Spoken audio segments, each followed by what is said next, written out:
Africaines, Africains, amis européens, asiatiques, américains de l'Afrique des libertés, bienvenue à ce programme qui est édité depuis la capitale de l'Afrique des libertés, le siège de l'Institut de l'Afrique des libertés, Bamako, en terre bénie du Mali, d'où je vous dis Aouniché et Bismillah. Premier sujet, attaque impériale terroriste contre l'aéroport de Niamey. Dans la nuit du 28 au 29 janvier 2026, nous avons tous été alertés d'une manœuvre abjecte, infecte, abominable des terreaux impérialistes qui tiennent à mettre en œuvre le plan de recolonisation du continent africain ourdi par l'OTAN et ses satellites occidentaux et moyen-orientaux depuis le saccage de la Jamahiriya populaire arabe socialiste libyenne du camarade Muammar el-Kadhafi en 2011. Nous avons été alertés que le bel aéroport de Niamey était attaqué par les mercenaires de l'OTAN, les mercenaires de l'Occident néocolonialiste et impérialiste qui n'ont pas renoncé à leur projet d'imposer à l'Afrique l'occupation des bases militaires otaniennes et de continuer à voler l'or, le manganèse, l'uranium, le coltan, le cobalt, le diamant, le lithium, le pétrole, le gaz, à voler l'aluminium, à voler le bois, bref, toutes ces choses dont la terre africaine bénie regorge infiniment. L'événement en tant que tel n'est pas nouveau, car l'Afrique est sous le feu criminel de l'Occident raciste, de l'Occident colonialiste, de l'Occident néocolonialiste et impérialiste depuis pratiquement 600 ans. 600 ans d'agression unilatérale subie par l'Afrique avec la complicité bien sûr des pires Africains de tous les temps, les valets que l'on a si justement appelés les nègres de maison, les nègres de salon, les ennemis de la dignité africaine qui se sont couchés, vautrés sous les pouvoirs racistes, vautrés sous les pouvoirs colonialistes, néocolonialistes et impérialistes, participant ainsi à l'abominable domination qui, en ce 21e siècle, craque de partout et, en tout cas ici au Sahel, est en train de plonger aux abîmes. Oui, l'attaque en tant que telle n'est pas une surprise, car l'Afrique est attaquée systématiquement par les grandes puissances négrières. L'Afrique est attaquée systématiquement par les grandes puissances négrières, les grandes puissances colonialistes, les grandes puissances impérialistes depuis pratiquement 600 ans. Ce sont des faits historiques. Et mes chers amis côté TikTok, s'il vous plaît, partagez massivement l'émission parce que il y a déjà des serviteurs du néocolonialisme français, de l'impérialisme occidental et du despotisme africain qui essayent de signaler ce live, l'un des lives les plus pédagogiques de l'Afrique contemporaine, qui est dispensé par le docteur des preuves, l'homme qui ne parle que de ce qu'il peut prouver. Je ne peux pas comprendre qu'on veuille signaler un live comme celui-ci, alors que je m'impose le strict devoir de ne jamais dire ici quelque chose sans l'accompagner de preuves factuelles, historiquement vérifiables. Quand je dis que l'agression de l'Occident impérialiste, raciste et politique et néocolonialiste, colonialiste contre l'Afrique est un fait depuis 600 ans, je vous demande d'ouvrir vos livres d'histoire, que vous soyez en Europe, en Amérique, en Asie ou en Afrique, et voyez ce qui se passe depuis le XVIe siècle. Voyez ce qui s'est passé tout au long du XVIIe, du XVIIIe, du XIXe dans les relations afro-occidentales, afro-moyen-orientales. Voyez ce qui se passe depuis 2011 sur notre terre africaine, après que la plus grande organisation politique et militaire de l'Occident ait délibérément agressé la Libye. Voyez ce qui se passe au Sahel, voyez ce qui se passe au Tchad, au Cameroun, au Nigeria, voyez ce qui se passe en République centrafricaine, en République démocratique du Congo. Allez voir, comme le dirait Pablo Neruda, à ceux qui lui demandaient pourquoi il ne voudrait pas parler des belles montagnes de son pays natal, le Pérou. Le poète chilien répondit, le poète péruvien répondit, venez voir le sang dans la rue. Vous qui me demandez de vous parler essentiellement des belles montagnes de mon pays natal, je vous demande de venir voir le sang dans la rue. Vous qui êtes sur TikTok, chargé de signaler mes lives, au motif que ces lives seraient quel abus, quelle abomination haineux, je vous demande d'ouvrir vos livres d'histoire. Et je vous mets au défi de me contredire sur un seul point, quand je parle de 600 ans d'agression continue de l'Afrique par l'Occident et par le Moyen-Orient. Ce sont des faits historiques, ils s'enseignent et ils s'enseigneront désormais. Il en sera ainsi désormais partout et toujours ici en Afrique libérée, de l'école maternelle jusqu'à l'université et dans tous les médias, il sera enseigné que nous avons traversé 600 ans d'abomination. Nous ne mettrons pas les responsabilités africaines dans le malheur africain, mais il sera hors de question qu'on accepte le moindre révisionnisme, le moindre négationnisme sur la responsabilité politique de l'Occident et du Moyen-Orient dans le désastre africain. Donc, revenons à Niamey. L'attaque impériale terroriste contre l'aéroport de Niamey ne nous surprend pas parce que c'est la situation dans laquelle l'Afrique vit depuis 600 ans. Mais il y a un renseignement important dans cette attaque. C'est que cette attaque a été menée avec des moyens technologiques fort avancés. Quand on voit que l'armée nigérienne a dû, pour mettre fin à l'attaque, utiliser des armes sol-air, on doit faire l'hypothèse que l'attaque a été menée avec des moyens aériens, notamment des drones de combat chargés de munitions avec lesquels on tentait de détruire l'aéroport, Hamani Diori de Niamey. Et ça, c'est un fait absolument important. J'avais, il y a 2 ou 3 ans, donné plusieurs conférences ici pour avertir nos autorités dans tout le Sahel, dans toute l'Afrique, que les groupes terroristes en difficulté dans le combat terre-à-terre étaient en train d'être équipés de moyens de combat aériens pour pouvoir contrecarrer la supériorité des armées antiterroristes panafricaines. Ces groupes bénéficient désormais d'un renseignement aérien satellitaire des puissances de l'OTAN et ces groupes bénéficient de dotations en drones de combat avec lesquels ils essayent de compenser leur déficit de combat terre-à-terre. Mes amis qui suivaient mes conférences depuis plusieurs années, est-ce que vous vous souvenez que j'ai dit que la prochaine guerre mondiale africaine serait une guerre de drones? L'ai-je dit ou pas? Ai-je ou non enseigné ici que nous devions même nous attendre à ce que les dirigeants panafricanistes d'Afrique soient la cible d'attaques de drones? J'étais parti pour cela de la méthode utilisée par la puissance colonialiste israélienne et ses alliés américains pour éliminer l'un des commandants suprêmes de l'armée iranienne qui était en visite en Irak, à Bagdad. Ils ont utilisé des drones pour suivre cet homme, lui tirer dessus et le tuer. Et depuis lors, on voit très bien que la plupart des grandes attaques armées, notamment celles qui ont été faites pour décapiter des gouvernements par les puissances otaniennes et leurs alliés, se font par voie aérienne. Une bonne partie de la guerre russo-ukrainienne qui se déploie actuellement, elle se déploie sous la forme de la guerre de drones. Pourquoi? Parce que le drone a l'avantage d'économiser les vies humaines et de transporter au-dessus de la tête de l'ennemi des munitions extrêmement puissantes qui varient en fonction du dosage de l'assaillant.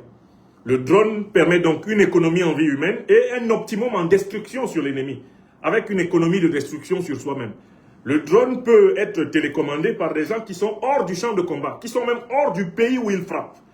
Donc nous entrons très clairement dans une phase particulière où la guerre de terrain, la guerre terre-à-terre, va se muer surtout en une guerre de drones. Nous sommes à l'ère de la guerre technologique. Vous, mes amis qui m'écoutez depuis plusieurs années, ai-je, oui ou non, donné plusieurs conférences? Faudrait-il que j'aille les chercher? J'avais prévenu qu'il fallait s'attendre à ce que la technologie de drone préside désormais au Jujutsu, à travers l'Afrique. Je disais même, et j'insiste pour dire, qu'ils sont en train d'essayer de programmer des drones pour éliminer certains de nos dirigeants, ceux qui ne les arrangent pas. Tous ceux qui n'ont pas pu renverser par coup d'État, ils veulent monter des drones avec des munitions létales pour tirer sur leur cortège. À la manière de l'élimination du général Soleimani à Bagdad. C'est ainsi qu'ils envisagent d'éliminer nos dirigeants sahéliens, qui sont la muraille de protection, en effet, de l'Afrique subsaharienne. Incapables de les renverser donc par coup d'État, incapables de provoquer des révoltes populaires contre eux, incapables de les asphyxier financièrement, incapables, ils ne manqueront pas d'utiliser la technologie de drone pour porter des coups extrêmement fataux aux organisations politico-militaires qui défendent la patrie africaine. Donc, sur l'attaque impériale terroriste à Niamey, ce qui est important, c'est qu'ils ont probablement utilisé des moyens aériens. Ce qui a expliqué que les images qui nous parviennent, et que nous qui ne sommes pas militaires pouvons aisément analyser, montrent que la riposte extrêmement efficace de l'armée nigérienne a consisté à détruire sans doute, à détruire des moyens qui essayaient d'atteindre l'aéroport en exploitant l'espace aérien. Mais il y a un deuxième enseignement qu'on doit tirer de cette attaque de l'aéroport de Niamey qui a été maîtrisée avec un très grand professionnalisme par les forces armées nigériennes. Cette attaque visait la région de l'aéroport de Niamey qui, pour ceux qui connaissent un peu Niamey, est une zone extrêmement sensible. Elle n'est pas simplement sensible parce que cet aéroport est la principale porte d'entrée aérienne du pays. Elle est sensible parce qu'à côté de cet aéroport, il y a la principale base militaire aérienne du pays, qui est par ailleurs une base de drones, c'est-à-dire à partir de laquelle le contrôle, la surveillance du ciel nigérien sont assurés. Mais ce n'est pas tout. Cette base-là qu'on appelle la base 501, qui est une base historique puisqu'elle était autrefois occupée par un détachement de l'armée néocolonialiste française, cette base est désormais le lieu où est logé le quartier général de la force unifiée de l'AES. Donc il y avait là 3 objectifs. Empêcher le trafic civil normal de l'aéroport de Niamey, empêcher la base de drones nigérienne, probablement l'une des plus importantes, qui jouxte l'aéroport de Niamey, et empêcher la force unifiée sahélienne d'opérer. C'est un défi, c'est une tentative de tester en réalité la réactivité du dispositif nigérien qui a été esquissé là, et il faut prévoir que ce ne sera pas la dernière. L'armée nigérienne a réagi avec un professionnalisme spectaculaire. Les images qui nous sont parvenues prouvent qu'elle avait pris des dispositions pour parer à ce type de surprise. Ce que vous devez savoir, c'est qu'il n'y a pas de situation ou de dispositif militaire où il y ait 0% de surprise. L'ennemi, en faisant preuve d'audace, en faisant preuve de folie, peut toujours esquisser des attaques. Le plus important est d'être en capacité de traiter l'ennemi avec vigueur et rigueur dans un temps record. Donc, il s'agissait d'empêcher un segment important du système de défense du Niger de fonctionner. D'où on peut en déduire une quatrième conséquence. En attaquant cet aéroport, les assaillants envisageaient de commencer en fait une étape d'une tentative probablement de renversement des institutions du Niger, une tentative qui avait pour but d'aller plus loin. S'ils avaient réussi à mettre hors d'état de nuire l'aéroport de Niamey, peut-être que d'autres groupes de ces assaillants tapis dans l'ombre auraient engagé des opérations sur d'autres positions. Je tiens à le rappeler parce que cette manière de cibler l'aéroport indique une volonté d'agir de manière systématique sur le système de sécurité, d'où il faut bien sûr redoubler de vigilance et partir du principe que plusieurs groupes probablement ont été immergés à l'intérieur du pays et attendent une nouvelle coordination de leurs opérations pour essayer de frapper. Maintenant, dernier point que l'analyste géopolitique que je suis doit souligner, pourquoi veulent-ils à tout prix frapper le Niger? Bon, d'abord, on sait qu'ils veulent frapper le Niger parce qu'ils en veulent au Niger d'avoir emboîté le pas au Burkina Faso et tout naturellement au Mali pour chasser les troupes néocolonialistes françaises et impérialistes occidentales et européennes de son sol. Ça, c'est la raison principale. Punir les pays du Sahel parce que ces pays ont ouvert le bal du refus de la recolonisation militaire, la recolonisation économique et politique totale de notre continent. Ça, c'est la raison générale. Punir les pays de l'Alliance des États du Sahel. Mais il y a une deuxième raison. L'actualité internationale nigérienne est dominée par le débat sur la prétention de l'ancien groupe d'exploitation de l'uranium nigérien Orano à dire que les 1000 tonnes d'uranium que l'État nigérien a saisi tout en nationalisant son exploitation d'uranium, cette prétention d'Orano à dire que ces 1000 tonnes lui appartiennent, n'est pas sans inspirer la volonté d'attaquer l'aéroport de Niamey où, selon plusieurs informations recoupées, une partie au moins des stocks de cet uranium aurait été entreposée. Et alors là, vous voyez que tenter de s'attaquer à l'aéroport de Niamey dans ces conditions, c'était une action à visée hautement criminelle.